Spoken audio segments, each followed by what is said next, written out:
ദൈവദാസനായിരുന്ന father തിയോഫിനച്ചനെ ധന്യൻ പദവിയിലേക്ക് Leo 14 മാർപ്പാപ്പ ഉയർത്തിയ വാർത്ത ഭാരത സഭയ്ക്കും പ്രത്യേകിച്ച് ഇന്ത്യൻ കപ്പൂച്ചൻ സഭയ്ക്കും വലിയ അഭിമാന നിമിഷത്തിലൂടെയാണ് ഇപ്പോൾ കടന്നുപോയിക്കൊണ്ടിരിക്കുന്നത്.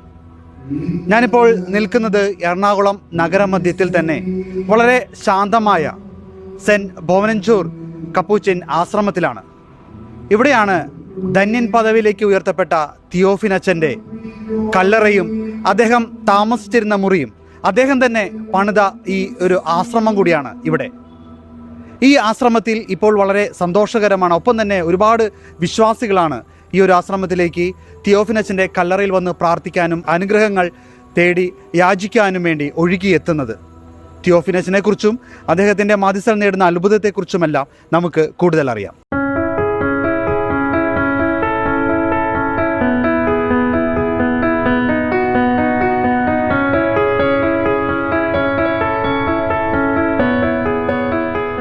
ഈശോയിൽ ഏറ്റവും പ്രിയമുള്ളവരെ, ദൈവദാസൻ ആയിരുന്ന തിയോഫിനച്ചൻ ധന്യനായി ഉയർത്തപ്പെട്ടിരിക്കുന്നു എന്നുള്ള വാർത്ത റോമിൽ നിന്ന് ഔദ്യോഗികമായി ലഭിച്ച സന്തോഷത്തിലാണ് ഞങ്ങളുടെ പൊന്നുരുതി ആശ്രമവും ഭാരതത്തിലെ കപ്പൂച്ചൻ സഭയിലെ എല്ലാ അംഗങ്ങളും, അതിനേക്കാളുപരി വിശ്വാസ സമൂഹവും.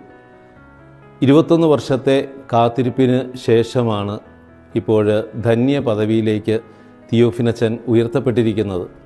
അദ്ദേഹത്തിൻ്റെ ജീവിതം തന്നെ ഈ പൊന്നുരുന്നിയിലുള്ള എല്ലാവർക്കും സുപരിചിതമാണ്. കാരണം അത്രമാത്രം ജനങ്ങളുമായി ഇടപഴകിയ വല്യച്ഛനെന്നാണ് അച്ഛനെ വിളിച്ചിരുന്നത് തന്നെ.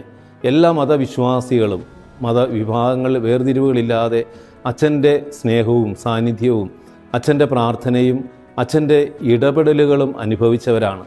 അതുകൊണ്ട് തന്നെ അച്ഛൻ ജീവിച്ചിരുന്നപ്പോൾ തന്നെ പലരും പറഞ്ഞു വിശുദ്ധനായ വല്യച്ഛനെന്നാണ്. കാരണം അച്ഛൻ തൊട്ട് കഴിഞ്ഞാൽ അപ്പോൾ തന്നെ സൗഖ്യം കിട്ടുന്ന അനുഭവങ്ങൾ, മാനസിക സംഘർഷങ്ങളും അതുപോലെ ഭ്രാന്തിൻ്റെ തലത്തിൽ വരെ എത്തിയ ജീവിതങ്ങളെ ഇവിടെ കൊണ്ടുവന്ന് വരുമ്പോൾ തിയോഫിനച്ചനെ ഒന്ന് കണ്ട് തൊട്ടാൽ മതി, സൗഖ്യം കിട്ടും. മഹത്വം, മനുഷ്യൻ്റെ മഹത്വത്തിലേക്ക് ആ വ്യക്തി തിരിച്ചു വരുന്നതായിട്ടൊക്കെ കാണാനായിട്ട് സാധിച്ചിട്ടുണ്ട്. ഞാൻ ഈ തിയോഫിൻ ഗിൽഡിൻ്റെ ഡയറക്ടറായിട്ട് സേവനം ചെയ്യുകയാണിപ്പോൾ. ഓരോ തിങ്കളാഴ്ചകളിലും അനേകരിവിടെ കടന്നു വന്ന് ഈ തിയോഫിനച്ചൻ്റെ മാധ്യസ്ഥം തേടി പ്രാർത്ഥിക്കുന്നു. അവർക്ക് ആത്മീകവും ഭൗതികവുമായ എല്ലാ മേഖലകളിലും ഈ വല്യച്ഛൻ കർത്താവിൻ്റെ മുമ്പിൽ, ഈശോയുടെ മുമ്പിൽ മാധ്യസ്ഥം വഹിച്ച് അനുഗ്രഹങ്ങൾ വാങ്ങിക്കൊടുക്കുന്നുണ്ട്. പൊന്നുരുന്നി പ്രദേശത്തെ മാത്രമല്ല, ഈ മറ്റു സ്ഥലങ്ങളിലും തിയോഫിനച്ചനെ കുറിച്ച് മനസ്സിലാക്കി പ്രാർത്ഥിക്കുന്നവരുണ്ട്. പല സ്ഥലങ്ങളിലിരുന്ന് തിയോഫിനച്ചൻ്റെ നാമം വിളിച്ചപേക്ഷിച്ച് പ്രാർത്ഥിക്കുന്നവർക്കും ഈ ദേവദാസനായിരുന്ന തിയോഫിനച്ചൻ, ഇപ്പോൾ ധന്യനായി മാറിയ തിയോഫിനച്ചൻ, അവരെയെല്ലാം കർത്താവിൻ്റെ മുമ്പിൽ സമർപ്പിച്ച് പ്രാർത്ഥിച്ച് അനുഗ്രഹങ്ങൾ നേടിക്കൊടുക്കുന്നുണ്ട്. ഇത് വലിയൊരു ആത്മീയ സന്തോഷമാണ്. കാരണം വിശുദ്ധ ജീവിതത്തിന് സ്വർഗം എത്രമാത്രം വില കൽപ്പിക്കുന്നുവെന്ന് ഒരിക്കൽ കൂടെ വെളിപ്പെടുത്തുകയാണ് ഈ വിശുദ്ധ ജീവിതത്തിലൂടെ. റോമിൽ നിന്ന് ഈ അംഗീകാരം കിട്ടിയ വലിയ സന്തോഷത്തിലാണ് ഞങ്ങൾ. ഇതിൻ്റെ ആഘോഷ പരിപാടികളൊക്കെ ആസൂത്രണം ചെയ്തുകൊണ്ടിരിക്കുകയാണ്. അത് വലിയൊരു അഭിഷേകമായിട്ട്, അനുഗ്രഹമായി മാറുവാനായിട്ട് എല്ലാവരും ആഗ്രഹിക്കുന്നുമുണ്ട്.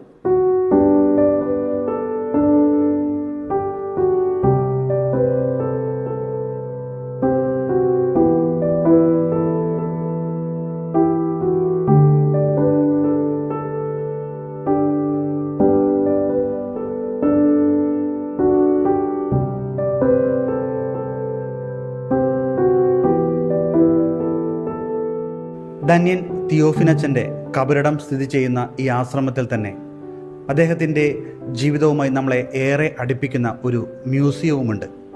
ഇവിടെയാണ് അദ്ദേഹം കിടന്ന കട്ടിലും അദ്ദേഹം ഉപയോഗിച്ച പല വസ്തുക്കളും, അദ്ദേഹം എഴുതിയ പല കത്തുകളും അദ്ദേഹത്തിൻ്റെ അതേ കൈപ്പടയിൽ തന്നെ ഇവിടെ സൂക്ഷിച്ചിരിക്കുന്നു. അദ്ദേഹം ഉപയോഗിച്ചിരിക്കുന്ന പല വസ്തുക്കളുമുണ്ട്.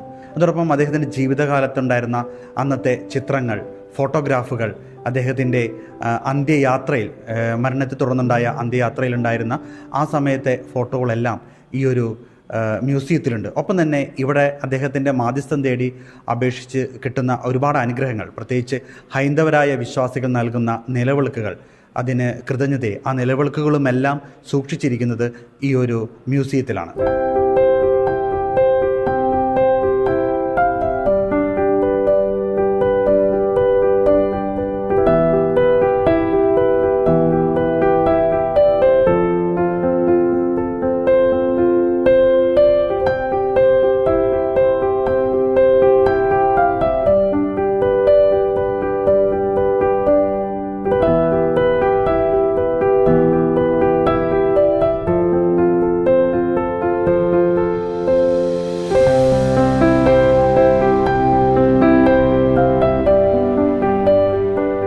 ഇത് തിയോഫിനച്ചൻ താമസിച്ച ഒരു മുറിയെ ഇവിടെ ഈ മ്യൂസിയത്തിൽ തയ്യാറാക്കിയിരിക്കുന്നതാണ്. ഒറിജിനൽ മുറി അപ്പുറത്തുണ്ട്, തിയോഫിനച്ചൻ താമസിച്ച മുറി.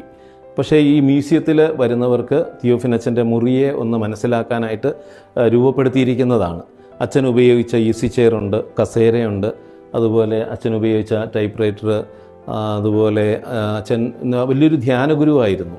കപ്പൂച്ചൻ മിഷൻ ധ്യാനം, ആ മിഷൻ ധ്യാനത്തിൻ്റെ ഒരു ദിവസം സെമിത്തേരി പ്രസംഗങ്ങളുണ്ട്. ആ സെമിത്തേരി പ്രസംഗത്തിലൊക്കെ മനുഷ്യ ജീവിതത്തിൻ്റെ നൈമിഷികത വെളിപ്പെടുത്തി കൊടുക്കുവാനായിട്ട് തലയോട്ടി വെച്ചുകൊണ്ട് പ്രസംഗിക്കാറുണ്ട്. അപ്പോൾ അതൊക്കെ അച്ഛൻ ഉപയോഗിച്ച വസ്തുക്കളും ഒക്കെ ഈ മ്യൂസിയത്തിൽ ഇവിടെ വച്ചിട്ടുണ്ട്. അച്ഛൻ യഥാർത്ഥത്തിൽ വളരെ ദിവ്യകാരുണ്യ ഭക്തനായിരുന്നു. പ്രഭാതത്തിൽ തന്നെ ഉണർന്ന് ഈ പ്രഭാത പ്രാർത്ഥനയ്ക്കായിട്ട് അച്ഛൻ സന്യാസികൾ ഒരുമിച്ച് കൂടുന്ന ആ പ്രാർത്ഥന സ്ഥലത്ത് എത്തിച്ചേരും. ആദ്യമേ തന്നെ തിയോഫിനച്ചൻ എത്തിച്ചേരുമെന്നാണ് പറയുന്നത്. അച്ഛനെ കണ്ടുമുട്ടിയവരും അച്ഛൻ്റെ കൂടെ ജീവിച്ചിരുന്നവരൊക്കെ പറയുന്ന ഒരു യാഥാർത്ഥ്യം അതാണ്. അതോടൊപ്പം തന്നെ അച്ഛൻ വിശുദ്ധ കുർബാനയിൽ നിന്ന് ശക്തി നേടിയിട്ടാണ് ആളുകളുമായുള്ള ബന്ധത്തിൽ അവർക്ക് ഈശോയുടെ സൗഖ്യവും ഈശോയുടെ സാന്ത്വനവും ഈശോയുടെ വിടുതലും, ഈശോ നൽകുന്ന വിടുതലും അച്ഛനിലൂടെ അവർക്ക് ലഭിക്കുവാനായിട്ട് ഇടയായത് ഈ കുർബാനയുടെ ശക്തി അച്ഛൻ ഏറ്റെടുത്തത് കൊണ്ട് തന്നെയാണെന്ന് മനസ്സിലാക്കാനായിട്ട് പറ്റും.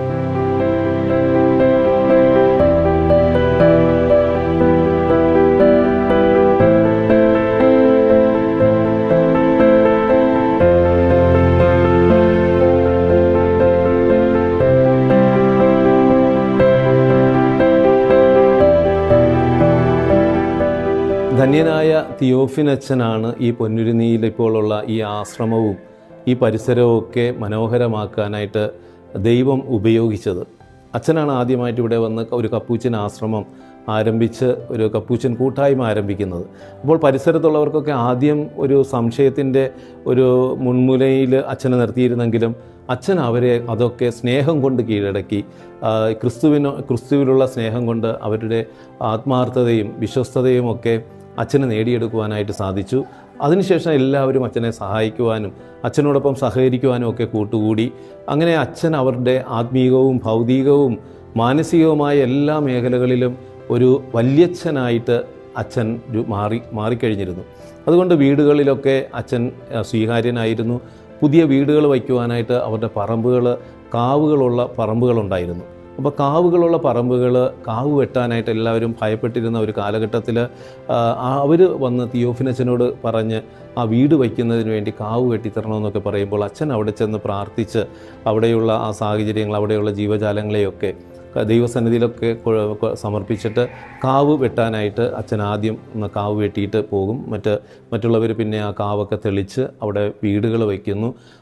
അതോടൊപ്പം തന്നെ ഇവിടെ ഒരു തമ്മനത്തിനടുത്ത് ഒരു മുസ്ലിം പള്ളി, അവിടെ അതും കാവുകൾ കൊണ്ട് നിറഞ്ഞതായിരുന്നു. അപ്പോൾ തിയോഫിനച്ചൻ അവിടെ ചെന്ന് കാവ് വെട്ടി ആ പള്ളി വയ്ക്കാൻ, മുസ്ലിം പള്ളി വയ്ക്കാനൊക്കെ അച്ഛൻ്റെ ഒരു സഹായം ലഭിച്ചതായിട്ട് പഴമക്കാർ പറയുന്നുണ്ട്. അങ്ങനെ തിയോഫിനച്ചൻ എല്ലാ ഭവനങ്ങളിലും കുട്ടികൾക്കും അതുപോലെ മുതിർന്നവർക്കും യുവാക്കൾക്കും ഒക്കെ ഒരു വലിയ സാന്നിധ്യമായിരുന്നു. ഇതിൻ്റെ അടുത്ത് 2 സ്കൂളുകളുണ്ട്. ക്രിസ്തുരാജ CKC സ്കൂള്, അതുപോലെ സെൻറ്റ് റീത്ത സ്കൂള്. ഈ സ്കൂളുകളിലുള്ള കുട്ടികളെല്ലാവരും തിയോഫിനച്ചൻ്റെ അടുത്ത് വന്ന് പരീക്ഷാ സമയത്ത് പ്രാർത്ഥിക്കാനായിട്ട് ആവശ്യപ്പെടും. അച്ഛൻ്റെ ആശീർവാദമൊക്കെ വാങ്ങിക്കും. അങ്ങനെ ഈ കുട്ടികൾക്കും ഈ അച്ഛൻ ഒരു ബലമായിരുന്നു. അവരുടെ പരീക്ഷകൾ സമയത്തുണ്ടാകുന്ന ഉത്കണ്ഠകൾ മാറ്റാൻ അച്ഛൻ അവർക്ക് ഒരു സാന്നിധ്യമായിട്ട് നിന്നിരുന്നുവെന്ന് അച്ഛൻ്റെ ജീവിതത്തിലൂടെ കാണാനായിട്ട് സാധിക്കും. അതുപോലെ തന്നെ അച്ഛൻ ജീവിച്ച സമയത്ത് ഒരു ചെറിയ മുറിയിലാണ്, പരിമിതികളിലാണ് ജീവിച്ചിരുന്നതെന്ന് കാണാൻ പറ്റും. അച്ഛൻ ഉപയോഗിച്ച കട്ടിൽ ഇവിടെ മ്യൂസിയത്തിലുണ്ട്. അച്ഛൻ ഒറിജിനലായിട്ട് ഉപയോഗിച്ചിരുന്ന കട്ടിലാണ്. അപ്പോൾ ആ കട്ടിലിൽ ആൾക്കാർ വന്ന് പണ്ട് കാലത്തൊക്കെ ഈ കട്ടിലിൽ കിടന്നിട്ട് അവരുടെ ശാരീരിക രോഗങ്ങൾ മാറി സൗഖ്യം കിട്ടിയ അനുഭവങ്ങൾ വെച്ചുകൊണ്ട് ചിലരൊക്കെ വന്ന് കട്ടിലിൽ കിടക്കുമായിരുന്നു. ഇപ്പോൾ മ്യൂസിയത്തിൽ നമ്മളത് ഒരുക്കി വെച്ച് അത് ക്ലിയർ ചെയ്ത് വെച്ചിരിക്കുകയാണ്.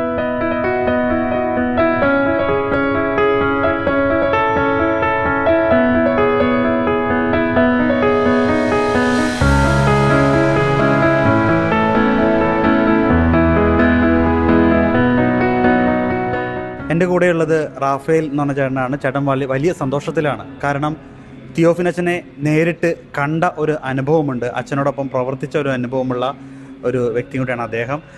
ഒപ്പം തിയോഫിനച്ചൻ്റെ മാധ്യസ്ഥയിൽ ഒരുപാട് അനുഗ്രഹങ്ങളും അദ്ദേഹത്തിന് ലഭിച്ചിട്ടുണ്ട്. എന്നായിരുന്നു കണ്ടത് നേരിട്ട്? അപ്പോൾ അച്ഛനെ നേരിട്ട് എൻ്റെ 22 വയസ്സുള്ളപ്പോൾ അച്ഛനെ ഇവിടെ വന്ന് കാണുന്നതാണ്. ഇവിടെ ഒരു ശാന്തി കലാനിലയം നമ്മളുടെ ഒരു ക്ലബ്ബുണ്ട്, അതിൽ ഞാൻ മെമ്പറാണ്. അപ്പം ഞാൻ ജനുവരി അത് അച്ഛൻ സ്ഥാപിച്ച ഞങ്ങളൊരു 30 പിള്ളേരുണ്ടായി അന്നേരം. ഒരു 21, 23, 40 വയസ്സ് പിള്ളേരുണ്ടായി. അതിൽ ഞങ്ങൾ ജനുവരി 1 ഇവിടെ നാടകം അവതരിപ്പിക്കും. അപ്പോൾ എല്ലാ ജനുവരി 1 ഇവിടെ. അപ്പോൾ അന്നേരം ക്രിസ്ത്യൻ പെണ്ണുങ്ങളൊന്നും പുറത്ത് നിന്നും സിനിമക്കൊന്നും പോകില്ല ആ കാലഘട്ടത്തിൽ. അപ്പോൾ ഒരു പാവമായിട്ട് അന്ന് കാണുന്ന അങ്ങനെ അവിടെ ജനുവരി 1 കോമ്പൗണ്ട് നിറച്ച ആളായിരിക്കും, നിറച്ച ആളായിരിക്കും. ഈ സ്റ്റേജിൽ ഞങ്ങൾ നാടകം അവതരിപ്പിക്കും. അത് കഴിഞ്ഞ് മരിച്ചു കഴിഞ്ഞപ്പോൾ ഞാൻ ഇവിടെ നിന്ന് മരിച്ച് ബോട്ട് ചട്ടി ചെന്ന് ബോട്ട് കടന്ന് വൈപ്പി കടന്ന് അവിടെ നിന്ന് ഓരോ ബസ്സിനും ഇങ്ങനെ കടന്ന് ഓട്ടോറിക്ഷക്കൊക്കെ പോയി. മരിച്ചപ്പോൾ അത് അറിയിക്കാനായിട്ട് ഞാൻ പോയിട്ടുണ്ട്. പലരും പോയി. ഞാൻ ഇവിടെ വൈപ്പി മുതൽ കാരയിൽ വരെ പോയി. ഇവിടെ തിരിച്ച് 4 മണിക്ക് വന്നു. അപ്പോൾ ഇങ്ങനെ പോണത് കാണുമ്പോൾ എല്ലാവരും ചോദിക്കും എന്തായാലും ഇത്ര സ്പീഡിൽ ഇങ്ങനെ തിയോഫിനച്ചൻ മരിച്ചെന്ന്. അപ്പോൾ അവിടെയുള്ളവർക്ക് പറഞ്ഞാൽ അത് പുണ്യാളച്ചൻ എന്നാണ് ഞങ്ങൾ പറയണത്. അങ്ങനെ എല്ലാവരും അങ്ങനെ പലരും അങ്ങനെ പറഞ്ഞ അച്ഛനെ പറ്റി. അച്ഛൻ്റെ വീടിൻ്റെ ആ പരിസരത്തൊക്കെ കുടിപ്പിങ്ങനെ പോയി കാരയിൽ പോയി 4 മണിക്ക് ഇവിടെ വന്ന് സംസ്കാരത്തിന് പങ്കെടുത്ത്. അച്ഛൻ്റെ അനുഗ്രഹം, അച്ഛൻ്റെ മാധ്യസ്ഥ അനുഗ്രഹം ലഭിച്ചിട്ടുണ്ടല്ലോ, എന്താണ്? എനിക്ക് എൻ്റെ തല അതിങ്ങനെ വിറക്കുമായിരുന്നു. അപ്പോൾ ചെറിയൊരു വിറവില്ല. ഇപ്പോൾ കാണുന്നവർക്കൊക്കെ ഒരു അസ്വസ്ഥത തോന്നുന്നു. അപ്പോൾ ഞാൻ ഇവിടെ ENT സ്പെഷ്യലിസ്റ്റ് ഉണ്ട് ഒരാൾ, പ്രദീപ് നമ്മുടെ. അപ്പോൾ ആ പുള്ളിനെ പോയി കണ്ടു കഴിഞ്ഞപ്പോൾ മാറിക്കോളും ചേട്ടാന്ന് പറഞ്ഞു, മരുന്നൊക്കെ തന്നു. പറഞ്ഞു ഞാനിവിടെ അച്ഛൻ്റെ അടുത്ത് വന്ന് പ്രാർത്ഥിച്ച് മുട്ടിപ്പാട്ട് ദിവസം ഞാനിവിടെ എപ്പോഴും അന്ന് മുതൽ ഇവിടെ എപ്പോഴും വരും. പ്രാർത്ഥിച്ച് എൻ്റെ തലവിറവല അങ്ങോട്ട് മാറിപ്പോയി. അങ്ങനെ ഒരു വലിയ അനുഗ്രഹം എനിക്ക് കിട്ടി. അച്ഛനായിട്ട് വലിയ ജീവിച്ചിരിക്കുമ്പോഴും വലിയ സ്നേഹത്തിലും അച്ഛൻ്റെ വീട്ടുകാരുമായിട്ട് അച്ഛൻ്റെ ചേട്ടൻ്റെ മക്കൾ ഒക്കെ ആയിട്ട് അച്ഛൻ്റെ പെങ്ങൾ ഇപ്പോൾ വിശുദ്ധ പദവിയിലേക്ക് ഒരു പടി കൂടി അടുത്തിരിക്കുകയാണ്. ധന്യൻ ആയിട്ട് പ്രഖ്യാപിച്ചിരിക്കുകയാണ്. വലിയ ഒരു സന്തോഷത്തിലാണ് അല്ലേ? കാരണം അച്ഛനോടൊപ്പം തന്നെ പ്രവർത്തിക്കാനും കൂടെ ഉണ്ടാവാനൊക്കെ സാധിച്ചു. അച്ഛൻ സ്ഥാപിച്ച ശാന്തി കലാനിലയത്തിൽ നാടകം അവതരിപ്പിച്ച വ്യക്തിയും കൂടിയാണ്.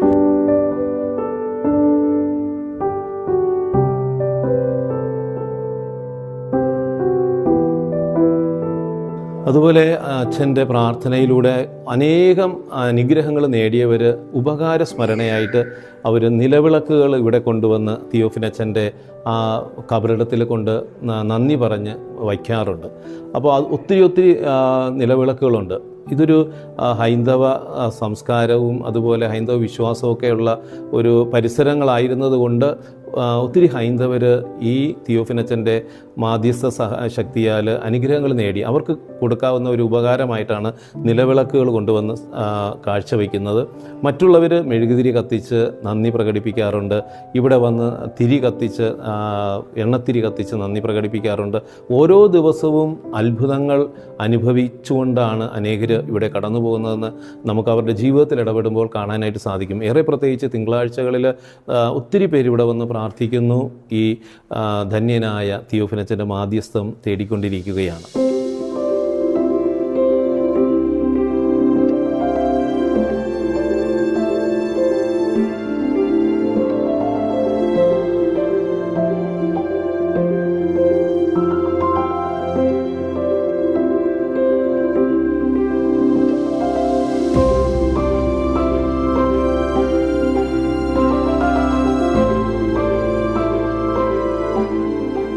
ധന്യൻ തിയോഫിനച്ചൻ്റെ കബറിടം സ്ഥിതി ചെയ്യുന്നത് ഈ ആശ്രമത്തിന് അകത്ത് തന്നെയാണ്. ഇവിടെ പ്രത്യേകം സജ്ജമാക്കിയിരിക്കുന്ന ഒരു ചാപ്പലുണ്ട്. ആ ചാപ്പലിനകത്ത് തന്നെയാണ് അദ്ദേഹത്തിൻ്റെ കബറിടം വെച്ചിരിക്കുന്നത്. ഒപ്പം ജാതിമത ഭേദമന്യേ നിരവധി വിശ്വാസികളാണ് തിയോഫിനച്ചൻ്റെ ഈ ഒരു കബറിടത്തിൽ വന്ന് പ്രാർത്ഥിച്ച് അനുഗ്രഹങ്ങൾ തേടി മാധ്യസ്ഥ്യം അപേക്ഷിച്ച് അതെല്ലാം നടത്തിക്കിട്ടുകൊണ്ട് തന്നെ അനുഗ്രഹങ്ങൾ അവർ ഏറ്റുപറയുകയും നിരവധി പേർ വീണ്ടും ഇവിടെ വന്ന് പ്രാർത്ഥിക്കുന്ന ഒരു കാഴ്ചയാണ് ഇപ്പോൾ നമ്മൾ കണ്ടുകൊണ്ടിരിക്കുന്നത്.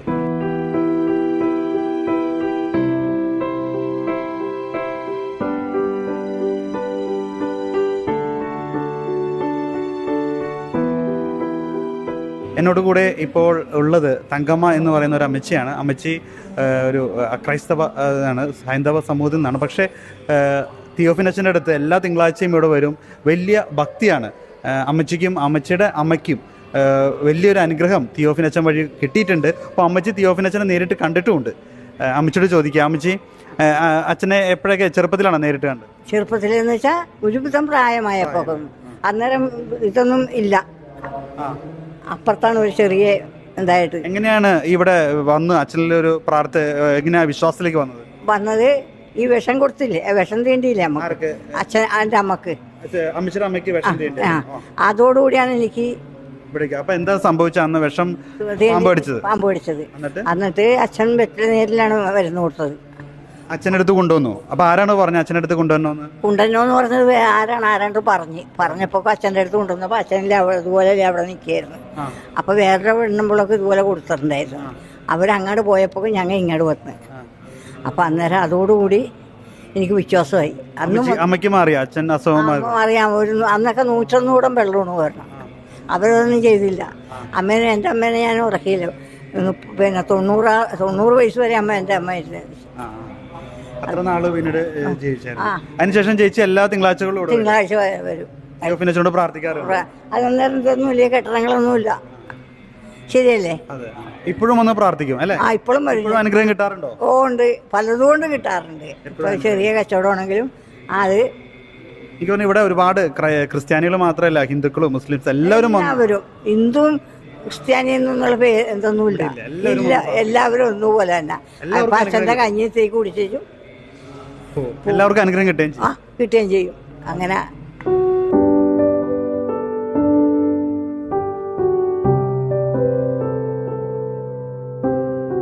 തിയോഫിനച്ചൻ താമസിച്ചിരുന്ന മുറിയാണ്. അതിൻ്റെ മുന്നിലുള്ള ഭാഗമാണിത്. ഇവിടെ കുറേ കല്ലുകൾ എടുത്തു വച്ചിട്ടുള്ളത് തിയോഫിനച്ചൻ്റെ ഭൗതിക ശരീരം അടക്കം ചെയ്ത ആ സ്ഥലത്ത് നിന്ന് നമ്മളത് മാറ്റിയെടുക്കുക, അത് പുതിയ സ്മൃതിപഥത്തിൽ അദ്ദേഹത്തിൻ്റെ ഖബറടക്കം മാറ്റുവാനായിട്ട് അതിൻ്റെ കാര്യങ്ങളുണ്ടായിരുന്നു. നാമകരണ നടപടിയുടെ ഭാഗമായിട്ട് ആദ്യം അടക്കം ചെയ്ത സ്ഥലത്ത് നിന്ന് മാറ്റുന്ന സമയത്ത് കല്ലുകളൊക്കെ പൊളിച്ചു മാറ്റിയിരുന്നു. എന്നിട്ടാണ് ആ ഭൗതിക ശരീരം എടുത്ത് ഇപ്പോഴായിരിക്കുന്ന സ്ഥലത്ത് അത് ക്രമീകരിച്ചിരിക്കുന്നത്. അപ്പം ആ പൊളിച്ചു മാറ്റുന്ന സമയത്ത് എടുത്ത കല്ലുകളും അതുപോലെ തന്നെ അന്നുണ്ടായിരുന്ന ഡോക്ടേഴ്സ് ഉപയോഗിച്ചിരുന്ന ഗ്ലൗസും മറ്റുള്ള ഡോക്ടേഴ്സിൻ്റെയും അതുപോലെ രൂപതയുടെ ഔദ്യോഗികമായ ഉത്തരവാദിത്തങ്ങൾ വഹിക്കുന്നവരുടെയും അഭിമന്യ പിതാവിൻ്റെയും സാന്നിധ്യത്തിലാണ് കല്ലറ പൊളിച്ച് അച്ഛൻ്റെ ഭൗതിക ശരീരം എടുത്തു മാറ്റി ഇവിടെ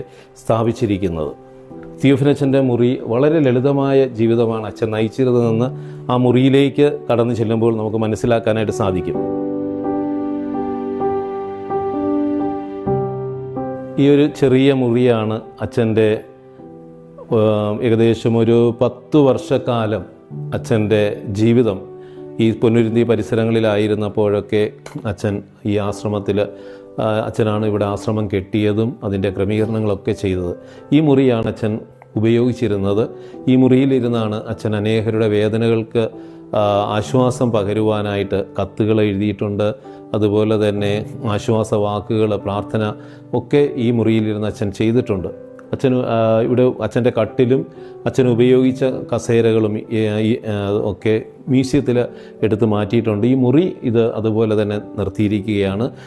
ചിലരിവിടെ ഈ മുറിയിൽ വന്ന് അല്പസമയം ഇരുന്ന് പ്രാർത്ഥിക്കുമ്പോൾ വലിയ റിലാക്സേഷൻ കിട്ടുന്നു, മാനസിക സമ്മർദ്ദങ്ങൾ മാറുന്നതായിട്ട് അനേകർ സാക്ഷ്യപ്പെടുത്തുന്നുണ്ട്. അതോടൊപ്പം തന്നെ മാനസിക രോഗികളായിട്ട് പല പ്രശ്നങ്ങളിൽ അടിമപ്പെട്ട് മാനസിക രോഗിയായിട്ടുള്ളവരെ ഈ മുറിയിൽ കൊണ്ടുവന്നിരുത്തി കുറച്ച് സമയം ഇരുന്ന് പ്രാർത്ഥിക്കുമ്പോൾ അവർക്കൊരു ശാന്തത കിട്ടുന്നു. കാരണം അച്ഛൻ ജീവിച്ചിരുന്ന സമയത്ത് ഒത്തിരി മാനസിക രോഗികൾ കൈയൊക്കെ കെട്ടിക്കൊണ്ട് ഇവിടെ കൊണ്ടുവരുമായിരുന്നു. പക്ഷേ അച്ഛൻ്റെ അടുത്ത് എത്തുമ്പോൾ അച്ഛൻ ഉടനെ അവരുടെ അടുത്ത് പറയും, കൊണ്ടുവന്നവരോട് പറയും, നിങ്ങൾ കെട്ടഴിച്ച് വിടുക, കുഴപ്പമൊന്നുമില്ല. കെട്ടഴിച്ച് വിട്ട് തിയോഫിനച്ചൻ്റെ അടുത്ത് നിൽക്കുമ്പോൾ അവർ ശാന്തരായി നിൽക്കും. അച്ഛൻ കൈവച്ച് പ്രാർത്ഥിച്ച് കഴിയുമ്പോൾ നോർമൽ സ്റ്റേജിൽ ഈ വ്യക്തികൾ പോകുന്നത് പണ്ടുള്ള ആൾക്കാർ ഇവിടെ കണ്ടിട്ടുണ്ട്. അവർ അത് സാക്ഷ്യങ്ങൾ പറയുന്നുണ്ട്.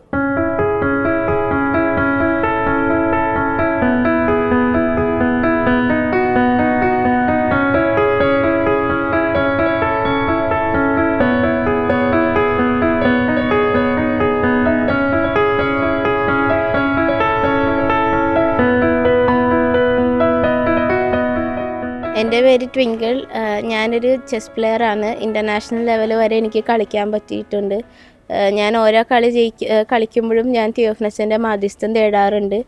എനിക്ക് ഇവിടം വരെ എത്തിച്ചതിന് തിയോഫനച്ചന് നന്ദി പറയുന്നു. ഞാൻ ഓരോ റൗണ്ട് തോക്കാൻ പോകുമ്പോഴും എൻ്റെ ഓപ്പോണൻറ്റ് ചിലപ്പോൾ 2-3 പ്രാവശ്യം എന്നെ തോൽപ്പിച്ചിട്ടുണ്ടായിരിക്കും. ആ റൗണ്ട് നാഷണലിൽ ലാസ്റ്റ് റൗണ്ട് തന്നെ അതേപോലെ ഒരു മാച്ച് വന്നപ്പോൾ ഞാൻ തിയോഫനച്ചൻ്റെ സഹായം തേടി ആ റൗണ്ട് എനിക്ക് ജയിക്കാനും സാധിച്ച് നാഷണലിൽ 3rd കിട്ടുകയും ചെയ്ത്. അങ്ങനെ ഓരോ കാര്യങ്ങളിൽ സ്റ്റേറ്റിൽ തന്നെ ഈ വർഷം തന്നെ 3 സ്റ്റേറ്റ് ചാമ്പ്യൻഷിപ്പ് തരുന്നു.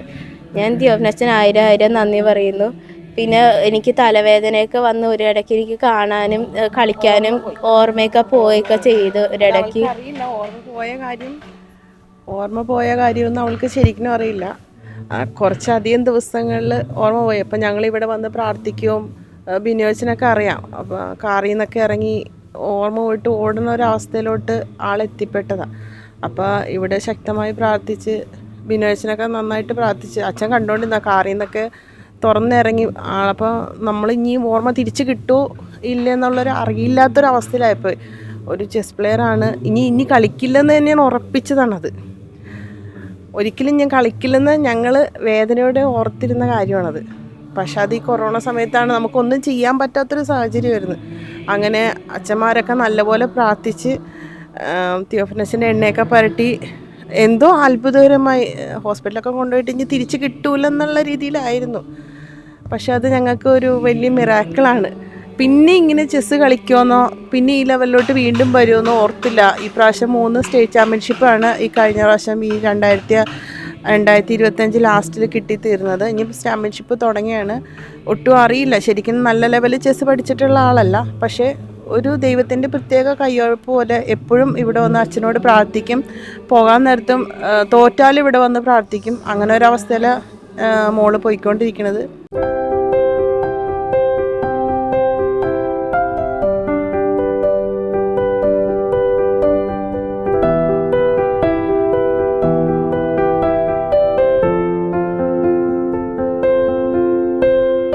രണ്ടാം വത്തിക്കാന് മുമ്പ് വരെ നമ്മുടെ ശരീരത്തെ പീഡിപ്പിക്കുന്ന ഒരു ആത്മീയത ഉണ്ടായിരുന്നെന്ന് കാണാനായിട്ട് സാധിക്കും. ശരീരത്തെ നിയന്ത്രിക്കുവാനായിട്ടൊക്കെ മുള്ള് കൊണ്ടുള്ള ബെൽറ്റ് കെട്ടും, അതല്ലെങ്കിൽ മുള്ള് ചങ്ങല വെച്ച് ശരീരത്തെ പീഡിപ്പിക്കും. കാരണം ആത്മാവിനോട് ചേർന്ന് ശരീരം നിൽക്കണമെന്നുള്ള ആ ഒരു ആഗ്രഹത്തിൽ. അപ്പോൾ ആ കാലഘട്ടത്തിൽ തിയോഫിനച്ചനും അതൊക്കെ ചെയ്തിരുന്നുവെന്ന് അച്ഛൻ ഉപയോഗിച്ച മ്യൂസിയത്തിൽ മുള്ള് അരിഞ്ഞാണവും അതുപോലെ ഡിസിപ്ലിനായിട്ട് ഉപയോഗിച്ചിരുന്ന ഇതും ഒക്കെ അവിടെയുണ്ട്. അതോടൊപ്പം തന്നെ തിയോഫിനച്ചൻ ഇവിടെ വന്ന് പൊന്നുരുതിയിൽ വന്നിട്ട് ഓരോ ഭവനങ്ങളിലും കടന്നു ചെന്ന് അവരുടെ സഹായം തേടിയാണ് ഈ ആശ്രമത്തിൻ്റെ ആദ്യ നാളുകൾ ഇങ്ങനെ ആത്മീയമായും ഭൗതികമായിട്ടും ഒക്കെ കൊണ്ടുപോകുവാനായിട്ട് അച്ഛൻ ആൾക്കാരുടെ സഹകരണവും സഹായവും തേടിയിരുന്നു, പള്ളി വയ്ക്കുന്ന കാര്യത്തിലായാലും. അതോടൊപ്പം തന്നെ ഇവിടെ 2 സ്കൂളുകളുണ്ട്, സെൻറ്റ് റീത്ത സ്കൂള് അതുപോലെ ക്രിസ്തുരാജ സ്കൂള്. ഈ 2 ക്രൈസ്റ്റ് ദ കിങ് സ്കൂള്, ഈ 2 സ്കൂളുകളിലെ കുട്ടികൾ തിയോഫിനച്ചൻ്റെ അടുത്ത് വരും. അച്ഛൻ അവിടെ ഇരുന്ന് അവർക്ക് നല്ല ഉപദേശങ്ങൾ കൊടുക്കും. പിന്നെ പഠിക്കുന്ന പ്രാർത്ഥിക്കുവാനായിട്ടുള്ള സമയങ്ങളിലും അതുപോലെ പരീക്ഷയുടെ സമയങ്ങളിലുമൊക്കെ അച്ഛൻ്റെ വലിയൊരു പ്രോത്സാഹനവും സാന്നിധ്യവും ഈ കുട്ടികൾ അനുഭവിച്ചതായിട്ട് ഒത്തിരി സാക്ഷ്യങ്ങളുണ്ട്. ഇന്നും അത് തുടരുന്നുണ്ട്. ഈ 2 സ്കൂളുകളിലെ കുട്ടികൾ നോൺ ടീച്ചിങ് അതുപോലെ ടീച്ചിങ് സ്റ്റാഫ്സൊക്കെ അച്ഛൻ്റെ കബറിടത്തിൽ വന്ന് പ്രാർത്ഥിക്കാറുണ്ട്. അച്ഛൻ എപ്പോഴും ഭവന സന്ദർശനത്തിന് പ്രാധാന്യം കൊടുത്തിരുന്നു. കുടുംബങ്ങളിലെ പ്രശ്നങ്ങൾ മാറാനായിട്ട് അച്ഛൻ ഭവനങ്ങളിൽ പോയി അവർക്ക് വേണ്ടി പ്രാർത്ഥിച്ചിരുന്നു. അതോടൊപ്പം തന്നെ ഇവിടെ ഒരു അച്ഛൻ്റെ കാലഘട്ടത്തിൽ തന്നെ സംഭവിച്ച ഒരു കാര്യമാണ്, ഒരു കാള വളരെ പ്രതിസന്ധി തീർത്ത് എല്ലാവരെയും അസ്വസ്ഥപ്പെടുത്തുന്ന സമയത്ത് അതിനെ നിയന്ത്രിക്കാൻ പറ്റുന്നില്ല. ഇങ്ങനെ എല്ലാവരുടെയും കൈകളിൽ നിന്നും കുതറി ഓടുന്ന ആ കാളയെ തിയോഫിനച്ചൻ പിടിച്ച് ശാന്തമായിട്ട് അതിൻ്റെ ആലയിലേക്ക് കൊണ്ട് എത്തിച്ചതായിട്ട് ഒരു സംഭവം ഇവിടെ പറയുന്നുണ്ട്. അതുപോലെ തന്നെ ചില മാനസിക രോഗികളെ ചങ്ങലയ്ക്ക് കൈക്കും കാലിനും ചങ്ങലയിട്ട് വണ്ടിയിൽ കൊണ്ടുവരും. അവരെ ഇങ്ങനെ ഇവിടെ തിയോഫിനച്ചൻ്റെ അടുത്ത് കൊണ്ടുവന്ന് പ്രാർത്ഥിച്ചു കഴിയുമ്പോൾ അവരുടെ മാനസിക സംഘർഷവും മാനസിക രോഗവും മാറി നോർമലായിട്ട് ആ വ്യക്തികൾ ഇവിടെ നിന്ന് ഈ ആശ്രമത്തിൽ നിന്ന് സന്തോഷത്തോടെ പോയ അനുഭവങ്ങളുണ്ട്. അതുപോലെ തന്നെ ഭവന ആശീർവാദത്തിനൊക്കെ അച്ഛൻ ചെന്ന് പ്രാർത്ഥിക്കും. ഈ കാലഘട്ടത്തിൽ ഞങ്ങൾ വീട് വെഞ്ചരിക്കാനൊക്കെ പോകുമ്പോൾ ചിലരെപ്പോഴും സന്തോഷത്തോടെ പറയാറുണ്ട്, തിയോഫിനച്ചൻ ഈ വീട്ടിൽ വന്നിട്ടുണ്ട്, തിയോഫിനച്ചൻ ഞങ്ങളുടെ വീട്ടിൽ വന്ന് ഞങ്ങളെ അനുഗ്രഹിച്ചിട്ടുണ്ട് എന്ന് പറയുന്ന പഴയ തലമുറ ഇപ്പോഴും അച്ഛൻ്റെ ഓർമ്മകൾ സന്തോഷത്തോടെ മനസ്സിൽ സൂക്ഷിക്കുന്നുണ്ട്. അച്ഛൻ്റെ കാലഘട്ടത്തിൽ അച്ഛൻ തന്നെ രൂപപ്പെടുത്തിയ ഒരു സെമിനാരി പഠന കാലഘട്ടം ഉണ്ടായിരുന്നു. കുട്ടികൾക്ക് പുറത്തുള്ളവരെ കൊണ്ടുവന്ന് അവർക്ക് ധാർമ്മികമായ അതുപോലെ ആത്മീയവുമായ ഉപദേശങ്ങൾ നൽകി നല്ല വ്യക്തിത്വമുള്ള പൗരന്മാരാക്കി മാറ്റണമെന്ന് ആഗ്രഹിച്ചുകൊണ്ട് അച്ഛനൊരു ചെറിയൊരു സ്കൂൾ പഠന രീതിയിൽ ക്രമീകരിച്ചിട്ടുണ്ടായിരുന്നു. ഈ ആശ്രമത്തോട് ചേർന്ന് നിന്നുകൊണ്ട് തന്നെ അച്ഛൻ്റെ ഏറ്റവും വലിയ ശക്തി എന്ന് പറയുന്നത് വിശുദ്ധ കുർബാന തന്നെയായിരുന്നു. കുർബാനയെ വളരെയധികം സ്നേഹിക്കുകയും അതിന് ആത്മാർത്ഥതയോടെ ആ കുർബാന അർപ്പിക്കുകയും ചെയ്ത വല്യച്ഛനാണ് ഇപ്പോൾ ധന്യനായ തിയോഫിനച്ചൻ. അച്ഛൻ തന്നെ ഒരു വേള പറഞ്ഞിട്ടുണ്ട്, കാരണം കുർബാന സമയത്ത് എല്ലാവരും പള്ളിക്കകത്ത് തന്നെ ആയിരിക്കണമെന്ന് അച്ഛൻ വാശി പിടിച്ച ഒരു വ്യക്തിത്വമാണ് തിയോഫിനച്ചൻ. പിന്നെ അച്ഛനൊരു ധ്യാനഗുരുവായിരുന്നു. ദേവദാസൻ അല്ലെങ്കിൽ ഇപ്പോൾ ധന്യനായി മാറിയ തിയോഫിനച്ചൻ കപ്പൂച്ചൻ സഭയുടെ ഒരു വലിയ ധ്യാന പ്രസംഗകനാണ്. അതുകൊണ്ട് കപ്പൂച്ചൻ സഭയ്ക്ക് ഇപ്പോഴും ഉണ്ട് മിഷൻ ധ്യാനങ്ങൾ, മിഷൻ ബാൻഡ്. അപ്പോൾ ആ മിഷൻ ധ്യാനത്തിൻ്റെ ആ പ്രസംഗങ്ങളിൽ അച്ഛൻ്റെ സാന്നിധ്യം ഉണ്ടായിരുന്നു. അച്ഛൻ അന്ന് സെമിത്തേരി പ്രസംഗങ്ങളുണ്ട്.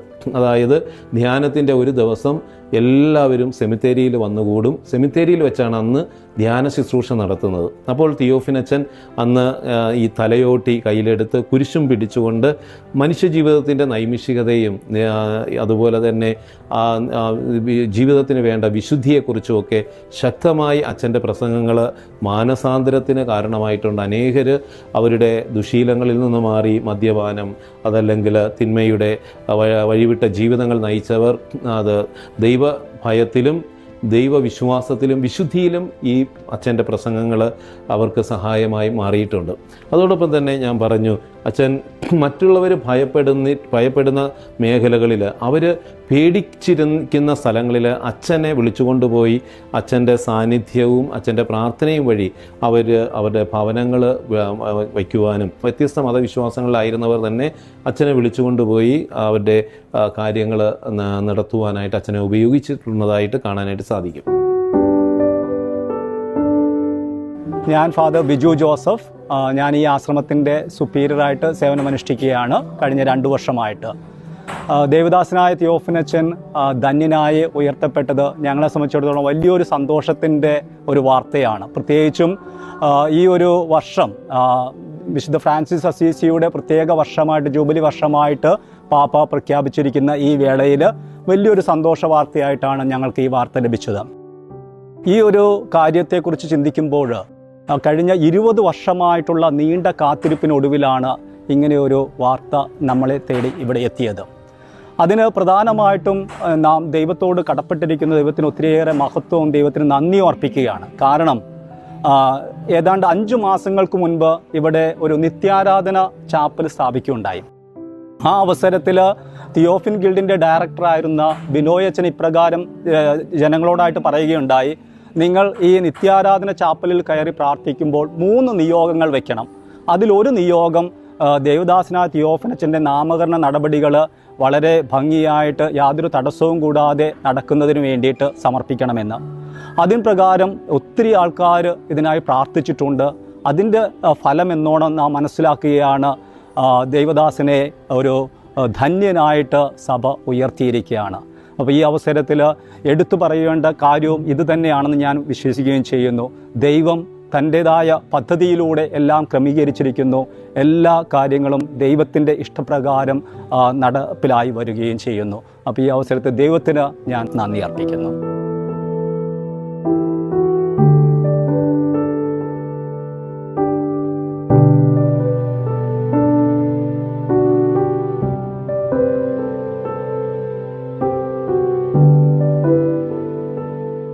ആയിരത്തി 1913 കോട്ടപ്പുറത്ത് ജനിച്ച അദ്ദേഹം 1968 ഏപ്രിൽ 4 അദ്ദേഹം നിത്യസമ്മാനത്തിനായിട്ട് വിളിക്കപ്പെടുന്നത്.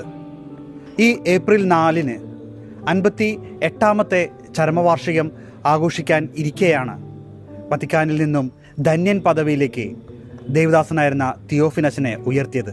ഇത് കേരളത്തെ സംബന്ധിച്ചിടത്തോളം, ഭാരതത്തെ സംബന്ധിച്ചിടത്തോളം, ഭാരത കപ്പൂച്ചൻ സഭയെ സംബന്ധിച്ചിടത്തോളം വളരെ അഭിമാന നിമിഷമാണ്.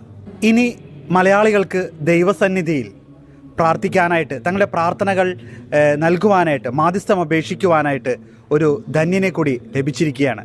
തീർച്ചയായിട്ടും നമുക്കെല്ലാവർക്കും ധന്യൻ തിയോഫിനച്ചൻ്റെ മാധ്യസ്ഥം തേടി പ്രാർത്ഥിക്കാം, അനുഗ്രഹങ്ങൾ നേടാം.